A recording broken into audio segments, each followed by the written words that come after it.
सीते राम कथा हृदयम। ऐसी कौन सी माँ होगी जिसे अपने पुत्र की सफलता से आनंद ही ना मिलता हो मंत्रा? बिल्कुल महारानी, आपको भी आनंद मिलना चाहिए। सिर्फ कौशल्या को ही आनंद क्यों मिले? इस विषय में आपको भी आनंद मिलना चाहिए। कौशल्या को आनंद मिले?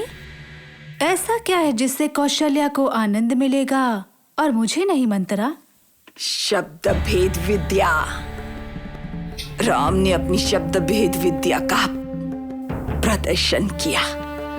पूरे राजमहल में बस राम की ही चर्चा हो रही है महारानी। कौशल्या के चेहरे पर तो बस आनंद ही आनंद है।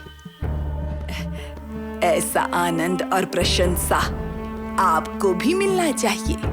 ओहो, इसमें ऐसा क्या है? मुझे सिर्फ कहने की देर है, मेरा पुत्र मेरी हर बात मानता है।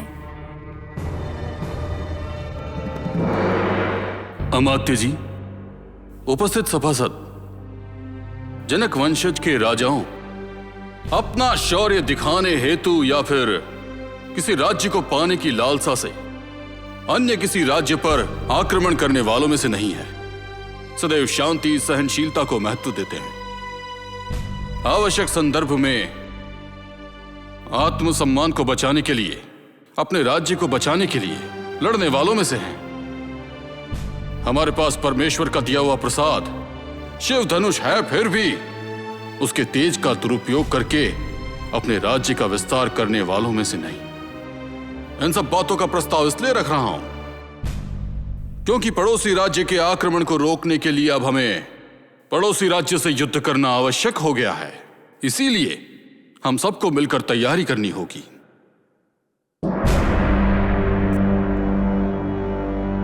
महाराज को मेरा प्रणाम।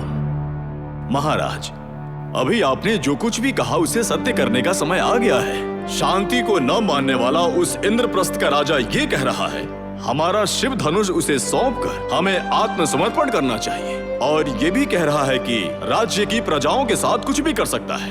केवल दंड नीति एक ऐसा मार्ग है जिससे हम उनकी प्रजाओं को बचा सकते हैं। महाराज अनुज कुशाध्वज, राजनीति में जो बातें हमने तुम्हें बताई थी उस इंद्रप्रस्थ के महाराज को वो स्वीकार नहीं?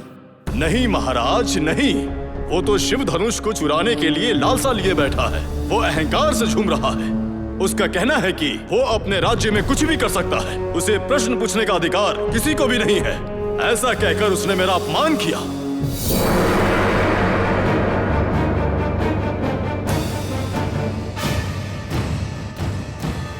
केवल वो राजा है इसलिए जिस वस्तु को हमने भक्ति से प्राप्त किया है उसे शक्ति से प्राप्त करना चाहता है तो हम उसे पाठ अवश्य सिखाएंगे। उसके अन्याय से निर्दोष लोगों के नरसंहार को हमें रोकना ही होगा। ये हमारा कर्तव्य है और यही हमारा धर्म है। शांति स्थापना के लिए युद्ध की तैयारी करो, युद्ध की घोषणा करो। मंत्रा, उस कौशल्या के कक्ष में राम के विषय में ऐसी क्या प्रशंसा चल रही है? क्या आप जानती हैं मैंने कौशल्या की सखियों से क्या सुना है महारानी? जब से राम ने शब्द भेद विद्या का प्रदर्शन किया है उसी दिन से महाराज स्वयं कौशल्या के अंतपुर में जाकर रह रहे हैं, किंतु वो आपके अंतपुर में नहीं आए, है ना महारानी? सही कहा, नहीं आए वो। इसका अर्थ तो ये हुआ महाराज राम की शब्द भेद विद्या से अपार आनंदित हुए हैं। उस आनंद को उन्होंने कौशल्या देवी के सामने अभिव्यक्त किया है। माँ, क्या आपने मुझे बुलाया था? हाँ मेरे पुत्र, आपको मेरी एक इच्छा पूर्ण करनी होगी भरत। कहिए माँ, मैं आपकी इच्छा अवश्य पूर्ण करूँगा। तो फिर आपको शब्द भेद विद्या का अभ्यास करना होगा, आपके भ्राता रामचंद्र की तरह।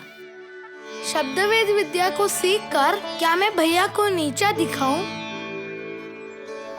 अपनी माता की इच्छा पूरी करने के लिए तुम्हें शब्द भेद विद्या का अभ्यास करना ही होगा।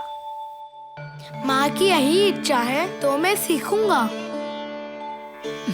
ऐसा ही कीजिए मेरे पुत्र, मेरी इच्छा के लिए आप ये विद्या सीख लीजिए। ठीक है माँ, तो आज ही मैं अभ्यास की तैयारी शुरू कर देता हूँ। मुझे आज्ञा दीजिए।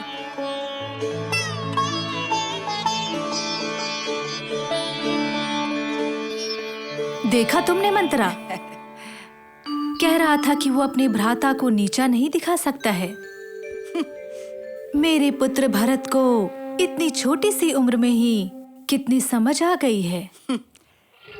ये अच्छे गुण कहीं भरत के भविष्य को अंधकार में ना बदल दे महारानी।